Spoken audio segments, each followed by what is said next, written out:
بسم اللہ الرحمن الرحیم۔ محدثین کرام، مفسرین کرام، علماء کرام نے ظلم کی مختلف اقسام بیان کی ہیں، لیکن ان میں کچھ ایک گروہ نے ظلم کی 3 اقسام بیان فرمائی۔ ایک قسم وہ ہے جس کو اللہ رب العزت کبھی نہیں بخشے گا، ہرگز نہیں بخشے گا۔ دوسری قسم وہ ہے جس کی مغفرت ہو سکے گی معافی کے ساتھ، اور تیسری قسم وہ ہے جس کا بدلہ اللہ رب العزت لیے بغیر نہیں چھوڑیں گے۔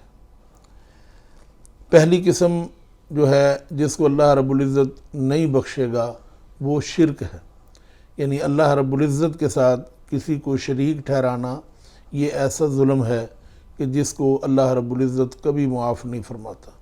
اللہ رب العزت یہ برداشت ہی نہیں فرماتا کہ اس کے ساتھ کسی کو شریک ٹھہرایا جائے۔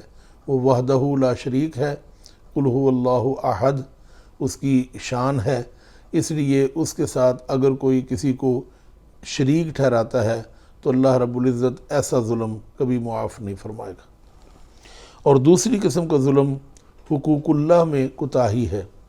جتنے بھی اللہ رب العزت کے حقوق ہیں ان میں اگر کوتاہی ہو جائے تو یہ ایسے معاملے ہیں، ایسا ظلم ہے کہ جس کو اللہ رب العزت معافی کے ساتھ معاف فرما دیتا ہے۔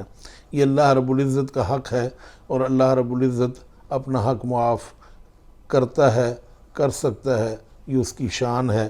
اور جب بندہ سچے دل سے کسی گناہ سے توبہ کرتا ہے تو اللہ رب العزت اس گناہ کو جو کہ حقوق اللہ میں کوتاہی ہوئی ہوتی ہے، اللہ رب العزت اس کو معاف فرما دیتا ہے۔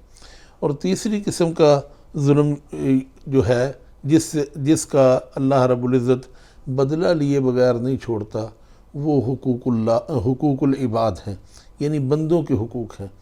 تو اس لیے ہر مسلمان کو چاہیے کہ وہ اس بات کا خاص طور پہ خیال رکھے کہ کسی بندے کے حق میں کبھی کوتاہی نہ کرے۔ اللہ رب العزت کے حق میں اگر خدا نخواستہ کوئی کوتاہی ہو جائے تو مالک کریم ہے، وہ معاف فرما دیتا ہے، لیکن وہ بندوں کو حق پورا لے کر دیتا ہے۔ اس لیے یہ ایسا بدلہ ہے جو اللہ رب العزت نے ضرور لینا ہے، اور اس کی کئی صورتیں ہیں۔ بعض اوقات تو دنیا میں ہی بدلہ لے لیا جاتا ہے۔ کوئی حقوق العباد میں کوتاہی کرتا ہے، زیادتی کرتا ہے کسی بندے کے ساتھ، تو اس کا بدلہ اللہ رب العزت اس بندے سے دنیا میں ہی لے لیتا ہے، اور بعض کا حشر میں لیا جائے گا۔ اور حشر میں جو بدلہ ہے وہ بڑا مشکل ہے کہ یا تو آپ کو اپنے نیک اعمال اس بندے کو دینے ہوں گے، اور وہ اس کی مقدار اللہ رب العزت متعین فرمائے گا کہ کتنی نیکیاں اس کو اس ظلم کے بدلے میں دینی ہیں۔